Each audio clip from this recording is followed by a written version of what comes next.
Günaydın, merhabalar. Ben güzellik koçu Sema. Uzun yıllardır bu sektördeyim. Bugün size kalıcı makyaj hakkında bütün detayları anlatacağım. Herkese günaydın. Ben güzellik koçunuz Esma Demirci. Uzun yıllardır bu sektördeyiz ve size bugün kalıcı makyajın neler olduğunu, nasıl olduğunu ayrıntılı bir şekilde anlatacağız. En merak ettiğimiz konu kalıcı makyaj. Çok popüler günümüzde. Bugün uzmanımız Sema Hanım'a soruyoruz. Kalıcı makyaj nedir? Bize ayrıntılı bir şekilde bilgi verecek. Kalıcı makyaj, rujumuzun, eyelinerımızın, dip linerımızın, kaşlarımızın kalıcı olması halidir. Nasıl ki gündelik yaşamımızda kalem sürüyoruz kaşlarımıza, kalem sürdüğümüzde ikisi birbirine eşitlensin diye saatlerce uğraşıyoruz. Kalıcı makyaj günlük yaşantınızdaki bu uğraşlarınızı daha da çok kolaylaştırıyor. Ya da eyeliner sürdüğünüzde göz kapaklarınıza yapışıyor, dudağınıza ruj sürdüğünüzde akşama kadar gelmiş ruj görüntüsünde oluyor. Ya da dudaklarınız renksizse, uçuklardan kaynaklı dudak çizginizde bozukluklar varsa kalıcı makyajla bunları çok güzel eşitleyebilirsiniz. Kaşlarınızı çok güzel bir şekilde kalıcı makyajla tamamlayabilirsiniz. Denizde, havuzda, duştan çıktığınızda, uyandığınızda hayatınızda büyük konfor ve kolaylık sağlar. Peki ben kaşlarımı yaptırmak istiyorum ama bir sürü teknik var. Saçım sarı, tenim çok açık, koyu olur mu? Bu konuda sıkıntı yaşar mıyım? Kaşıma hangi tekniği yaptırmam lazım? En çok merak ettiğimiz sorulardan bir tanesi de budur. Şimdi günümüzde mikroblading, mikropigmentasyon, pudralama işlemi birçok teknik var. Ama hangi kaşa hangisi iyi olur, hangisini uzun vadede kullanırsınız bunu değerlendirmek çok önemli. Mikropigmentasyon ve mikroblading işlemi bu sektörde çok önceden uygulanan işlemlerdi. Şimdi günümüzde pudralama işlemi de Peki var. bu resimlerde gördüğümüz kıl kıl duran dediğimiz şey bu işlem Evet, midir? mikroblading işlemi. Şimdi ben ikisinin de nasıl uygulandığını size detaylı bir şekilde anlatayım. Kişinin kararını kendisine bırakıyoruz aslında. Kendisi bazen o kıl görüntüsünü görüyor, o kıl görüntüsüne büyüleniyor ve kıl görüntüsünü de istiyorum diyor. Ama çoğu deride, hatta %80, %90 deride bu kıl görüntüsü uzun süre kalmıyor. Ya bir ay sonra ya da 2 ay sonra kıl görüntüsü dağılıyor. Dağılınca deride bulanık, kirli bir görüntü yapabiliyor. Ömrü bittiğinde ise ya yeşil olabiliyor, ya mavi siyah olabiliyor ya da kızıla dönüyor. Bir de normal hayatta hep gördüğümüz şudur. Resimlerde incelediğimiz zaman ben bunu gördüm. Resimlerde incelediğimiz zaman her şey kıl kıl kıl durur. Ama gerçek hayatta yaptıran bir kişiyi 1-2 ay sonra gördüğümüz zaman kesinlikle o görüntüyü göremiyorum. Bu ilk yapılan işlemlerden dolayı mıdır? İlk yapılan işlemlerden dolayı mikroblading işlemi deriye kesi atılarak yapılan bir işlem. Deriniz çok ince ve hassassa işçilik ne kadar güzel yapılırsa yapılsın orada kesi izi kalıyor. Kesi izinden kaynaklı deride kronik kızarıklık oluyor. Belki kesi izi olmasa bile pigmentin kendi kızarıklığı oluyor. Bunu sildirerek geçirebilirsiniz. Ama derinizde kronik kızarıklık kaldıysa yani jilet kesiği gibi kızarıklıklar kaldıysa bunun bir çözümü yok, geçmiyor. Kesi atılarak yapılmasından kaynaklı da dağılmaya sebep oluyor. Kanla karışıyor işlem. Peki bu bahsettiğiniz kesik izi, renk tamamen gitti. Çizgi çizgi kesik izleri oluyor. Peki bunda şu oluyor mu? Deride biraz dışarıya taşma, kabarma gibi bir görüntüde oluyor mu? Sadece iz mi? Deride de deformasyon oluyor mu? Tabii ki oluyor. Bu nasıl şişme değil ama belki jilet kesiği olur. Jilet kesiğinde içten parçalanmış ince bir çizgi görüntüsü olur. Mikroblading işleminde de aynen bu şekilde o kesikler oluşuyor. Kişinin eğer kaşı gürse, şanslıysa bu kesikler görmüyor. Çoğu kişi gördüğüm kişiler tecrübeme göre bunu fark etmiyorlar. Ama kılın arasını açtığınızda o jilet kesikleri belli oluyor. Ama kaşınız çok seyrekse bir de mikroblading işlemi yaptıysanız deriniz de inceyse o jilet kesiği ömür boyu sizinle asla geçmiyor. Peki o jilet kesiğinin üzerine biz tekrar işlem yaptırabilir miyiz? Kapanması ne kadar olur? Yaptırabilirsiniz. Gayet de güzel kapanır ama yaptığımız işlemin, pudralama işlemini öneriyoruz daha sonrasında. Pudralama işleminin ömrü bittikten sonra o jilet kesikleri tekrar derinizde kalır. Onun bir çözümü yok. O ömür boyu derinizde. Yani buradan şunu mu anlıyoruz? Bu çok eski bir teknikti. Bu teknikler yenilendi. Daha yenisine yönlenmemiz gerektiğini. Aynen öyle. Evet, bu mikroblading'de ben çok güzel bir kıl kıl görüntü görüyorum. Ama Bakın orada kesik kesik çizgiler var, görüyor musunuz? Hem bu microblading bir de güzel uygulanmamış bir microblading işlemi. Hafif kanla karışmış bir görüntü var. Bir de orada jilet kesiği atarken aynı yerin üstünden tekrar tekrar kestiği için derin çizgiler oluşmuş. Bunlar kişide jilet kesiği gibi görüntü yapacak ve daha sonrasında bunu da şunu diyebilirim ki %100 bu kaş dağılacak. 2 ay sonra asla kıl kıl görünmeyecek. Siz 2 ay diyeceksiniz ki harika, kıl kıl görünüyor ama uzun vadede asla bunu kullanamayacaksınız. Pudralama işlemine gelirsek de hemen onu da göstermek istiyorum sizlere. Bakın, pudralama işlemi derinin sadece üst tabakasına, ölü deriye yapılan bir işlem. Asla kanla karışmıyor. Dağılma, grileşme, kızıllaşma, deride herhangi bir deformasyon kesinlikle yaşamıyorsunuz. Yani bahsettiğiniz yeni teknik bu oluyor. Aynen öyle, pudralama işlemi. Ama tabii ki bu işlemin de doğru uygulanması lazım. Çok soft, doğal, derinin üstünde renk pigmentlerinin çok iyi olması lazım, iğne seçiminin çok iyi olması lazım. Ama yapan kişi profesyonel değilse bu işlemi de tabii ki microblading işlemi gibi yapamayacaktır. Peki pudralama şu an burada net görünüyor ya. Evet. Çok sarışınlar her zaman tedirgindir kaş yaptırma konusunda. Kaşları sarı ama bu pudralamada bende net durur mu, koyu durur mu diye bir tedirginlik oluyor. Onda bir değişiklik olabiliyor mu? Asla koyu durmaz, asla abartılı durmaz. Pudralama işlemi kişinin isteğine göre isterse gösterişli de durabilir, isterse çok doğal da durabilir. Ama bizim önerimiz tabii ki işlemi yaptıktan sonra kişinin yüzüne bakınca etraftaki yorumlar, "Aa, sende bir değişiklik var, çok güzel görünüyorsun, ne yaptırdın?" yorumunda olmasından yana. Çok böyle kaş kaş görünmesi kişinin yüzünü de kapatıyor, yüz güzelliğini de yok ediyor, gözlerini de yok ediyor.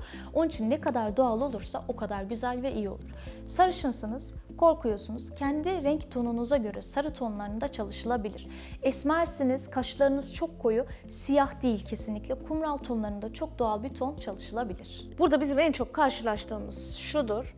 Ben kaşlarımı yaptırdım ama istediğim gibi olmadı. Sonrasında kızıl oldu, simsiyah oldu. Kaşlarım burada ama yapılan şekil biraz daha yukarıda. Buna ne yapılabilir? Bunlar hangi teknikle yapılmış? Bu hangi teknikle düzeltilebilir? En büyük sorularımızdan bir tanesi hatalı kaşlar. Evet, şimdi görselimizde de göstermek istiyorum. Bu gözümüzde tabii hatalı bir dip liner işlemi de var ama bunu daha sonra konuşacağız. Önce hatalı kaşlarımızı göstermek istiyorum size. Kaşlarımıza microblading işlemi uygulanmış ama bu uygulanan microblading işlemi fazlasıyla hatalı bir işlem olarak uygulanmış. Dağılmış, gri duruyor, etrafında kızıl yansımalar var, kesi izleri var. Kişinin kendisinde de zaten kaş yok. Burada, Evet, değil mi? kendisinde de kaş yok. Özellikle kaşı olmayan kişilere çok yoğun kaş uygulamak kesinlikle yanlıştır.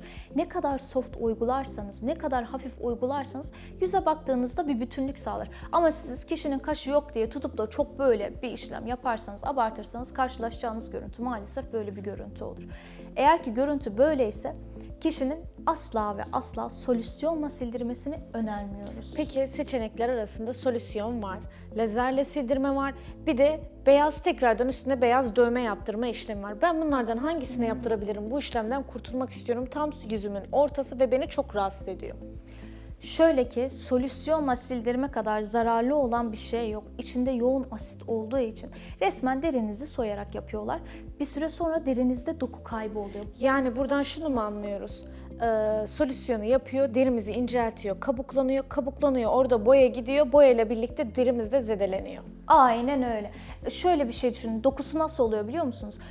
Büyük bir jilet kesiği olur. Oradaki deride gözenek olmaz. Şeffaf, parlak, aydınlık bir gözenek olur ya.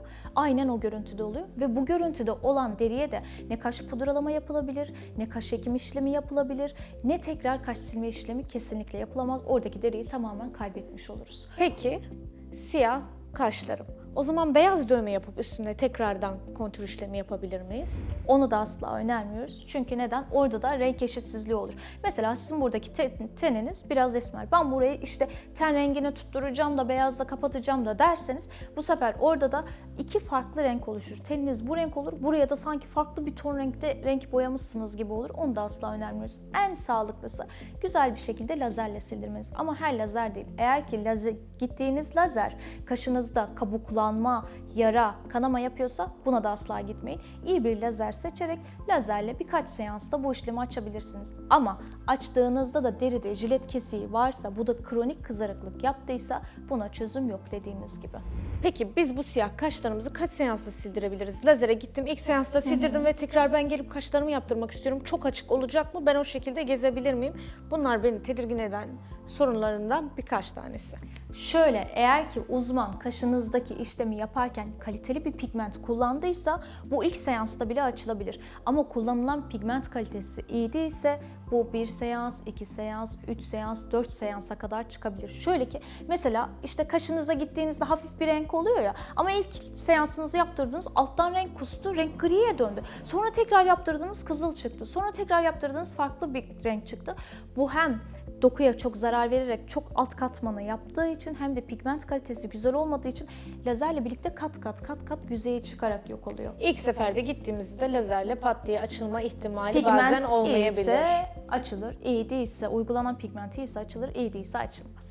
Peki benim bu sildirme işlemlerim tamamlandı. Kaşlarım tertemiz oldu. Ben tekrar üstüne işlem yaptırabilir miyim? Aradan ne kadar geçmesi gerekiyor bunun için? En son lazer seansınızın üstünden 1,5 ay geçmesi yeterli. 1,5 ay geçtikten sonra kaşlarınızı harika bir şekilde yaptırabilirsiniz. Doğru işlemi tercih ederek yaptırırsınız bu sefer. Yani buradan şunu anlayabiliyoruz. Kaşlar kötü oldu ama bu sonuçsuz değildir. Bunun bir sonucu, düzeltilebilir bir yolu var. Evet, sildirme işlemini de doğru tercih ederseniz sonucu, geri dönüşü vardır. Peki uzman olarak sizin öneriniz nedir? Yani bizlerin önerisi nedir? Hemen Sema Hanım bu konuda bize bir cevaplandırsın. Şöyle, kesinlikle pudralama yaptırmanızı öneriyoruz. Pudralama işleminde sarışınsanız sarı renginize, ondan sonra esmerseniz esmer renginize, ten renginize göre o kadar güzel bir duruş olacak ki kimse kaşlarınızda işlem olduğunu anlamayacak. Bazen şöyle oluyor, kişinin kaşları sarışın, kaşları da çok yumuşak telli oluyor ve hafif oluyor. Bazı kaş telleri de kalın sert oluyor. Sarışın, kalın sert telli olanlar var. Çalışırken bile ona uygun çalışmak gerekiyor. Eğer ki kaş kılınız yumuşak telli ve baktığınızda böyle ipek gibi duruyorsa çalışmanız da aynen o şekilde yansıtmak gerekiyor. Bakınca kaşta işlem olduğunu anlamadan çok doğal bir pudralama yapılırsa kimse sizde işlem olduğunu anlamaz. Yüzünüze bakan arkadaşınız ve çevreniz de der ki yüzünde harika bir değişiklik var, sen ne yaptırdın? Bu pudralama tekniği dediğiniz en son çıkan tekniklerden. En son çıkan tekniklerden pudralama işlemi, ama kesinlikle bunu da bastırarak söylüyorum. Doğal uygulandığı sürece, kişi profesyonel ve doğru uyguluyorsa yaptırdığınız pudralama işlemini bir kere yaptırdıktan sonra bundan sonra hep onu yaptırmak isteyeceksiniz. Başka bir işlem yaptırmayacaksınız. Evet, doğru yer tercih edildiğinde buradan şunu anlıyoruz. Doğru yer tercih edildiğinde gerçekten kaşları problemsiz ve çok konforlu bir işlem olarak kullanabiliyoruz bu işlemleri. Uykudan uyandığınızda, duştan çıktığınızda, denizden, havuzdan çıktığınızda kaşlarınız harika bir şekilde duracak. Kaşınıza kalem sürüyorsunuz. Sıcak havalarda eliniz bir kaşınıza gidiyor, kalem çıkabiliyor, sağa sola kayabiliyor. Onun için kesinlikle doğal bir şekilde kaşınıza zarar vermeden yaptırırsanız çok rahat kullanacağınıza inanıyorum. Hatalı bir işlemden sonra artık korkmamıza gerek yok. Sildirip, düzeltip pudralamayla yolumuza devam edebiliriz. Evet, doğru bir sildirme işlemini tercih ederseniz rahatlıkla kullanabilirsiniz. Sürekli söylüyoruz ya, Sema Hanım'ın dediği gibi doğru yeri tercih etmemiz lazım. Doğru yerde yaptırmanız lazım. Kişinin uzman olması lazım. Peki biz bunu nasıl anlayacağız tüketici olarak? Nereden bileceğiz bu kişi uzman mı değil mi? Bize bunu açıklayabilir mi Sema Hanım? Şöyle, eğitim aldığı yerlerin önemi ve sektörde ne kadar uzun süredir var, bunların önemi çok önemli. Ama tabii ki gittiğinizde de baktınız eğitim aldığı yer iyi, sektörde de çok uzun yıllar çalışıyor. Bazen kişinin yeteneği yoksa aldığı eğitim de biraz tam yeterli olmuyor ya da üstüne ekleyerek 10 yıl önce bir eğitim alıyorsunuz. Bu sektör sürekli yeniliğe açık bir sektör olduğu için yeniliği de takip etmeyip 10 yıl önce aldığı eğitimle kaldıysa o zaman çok da sağlıklı bir işlem çıkmaz. Kendini sürekli yeniliyor mu? Sürekli eğitimlere gidiyor mu? Referansları çok mu? Uzun yıllardır bu sektörde mi? Bunlara bakarak gitmenizi tavsiye ediyorum.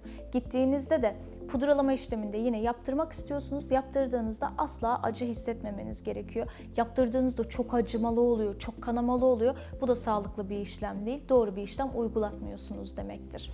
Evet, kaşımı yaptırmaya karar verdim. Heyecanlı bir şekilde uzmanım Sema Hanım'ı tercih ettim ve geldim Sema Hanım'a. Diyorum ki ben kaşlarımı yaptırmak istiyorum ama elimde bir fotoğrafım var. Bunun aynısını yaptırmak istiyorum. Böyle bir kaş bize olur mu Sema Hanım? Evet, bu konuda o kadar çok fotoğraf geliyor ki bunu böyle aydınlatarak hepsini açıklamak istiyorum. Bazen şöyle bir şey oluyor. Danışanlarımız kaşlarını kendisi kalemle çiziyor. Ama çizdiği şekil güzel değil. Kendisi sürekli onu öyle gördüğü için göze alışmış ve öyle istiyor kaşlarını. Mesela şu fotoğraftaki kaşlarımızı göstermek istiyorum size. Bakar mısınız ne kadar koyu boyamış, çatık boyamış, sert boyamış. Bize de aynen bu şekilde boyayıp danışanlarımız gelip aynı bu kaşı istiyorum diyorlar. Evet, fotoğrafa baktığımız zaman farkı anlayabiliyoruz ama kişi sürekli kendisi çizdiği için, bu görüntüye alıştığı için bu konuda ısrarcı oluyor. Aynen öyle. Ama bizim yapmak istediğimiz kaş da, hemen onu da gösterelim. Böyle soft duran, doğal duran ve güzel duran bir kaş yapmak istiyoruz. Kişi kendisi kaşlarını o kadar koyu boyadığında yüzünün güzelliği kapanıyor. Gözlerinin rengi kapanıyor. Saçları bile ortaya çıkmıyor. Ama hafif soft bir şekilde, güzel bir şekilde çalışıldığına bakar mısınız? Yüzün şekli, gözlerin renkliliği, canlılığı ne kadar güzel ortaya çıkmış. Yani kaş yüzün ifadesidir diyebilir Kesinlikle miyiz? ifadesidir. Bir de şöyle bir şey olabiliyor. Kişinin kaşları çok kavisli, yüz hatları çok kemikli. Bir fotoğraf getiriyor, bir ünlümüzün fotoğrafını getiriyor. Bu kadar düz bir kaş istiyorum, böyle istiyorum, şöyle istiyorum diyebiliyor. Ama kıza baktığınızda işte göz kapakları gergin, botokslu, kaşını gerdirmiş. Bunların hepsi bir bütün aslında. Buna öyle bakmamak lazım. İşlemini yapacağımız danışanımızın kaşları da çok çatık. Yaparken çok düz değil ama mümkün olduğunca kaşa çok zarar vermeden düzlüğü sağlayabilecek şekilde ama yüze bakınca da doğalı bozulmadan güzel duracak şekilde yapmak gerekiyor. Fotoğrafı değil, uzmana bırakın. Uzman sizin yüzünüze uygun, güzel olacak kaşı çizsin. Daha sonrasında da o yönde ilerlemenizi tavsiye ediyorum. Zaten bu işlemler bir ön çizimi yapılıp Aynen kendisi öyle. görmeden bu işlemlere başlanmaması gerekir kesinlikle. Kesinlikle. İki kaşın da ön çizimi yapılması lazım değil mi Sema Hanım? Kesinlikle ön çizim yapılmadan asla bu işlemleri yaptırmamanızı tavsiye ediyorum. Ön çizim çok önemli. Şimdi başka bir örneğimiz daha var. Onu da sizinle paylaşmak istiyorum. Bakar mısınız? Burada kaşlarımız çok ince duruyor. Eskiden ince kaşlar evet modaymış ama günümüzde hanımlar bazen hala ince kaş isteyebiliyor. Yüzü çok küçükse, yüz hatları, burnu küçük, gözleri küçükse o zaman ince kaş öneriyoruz. Ama yüz hatlarınız belirginse, kendi kaşınız da kalınlaşmayı ve kalın olmayı müsaitse yüzünüzü daha genç ve dinamik gösterir. Mesela buradaki ince kaşlarımıza bakar mısınız? Yaşımızı daha büyük gösteriyor.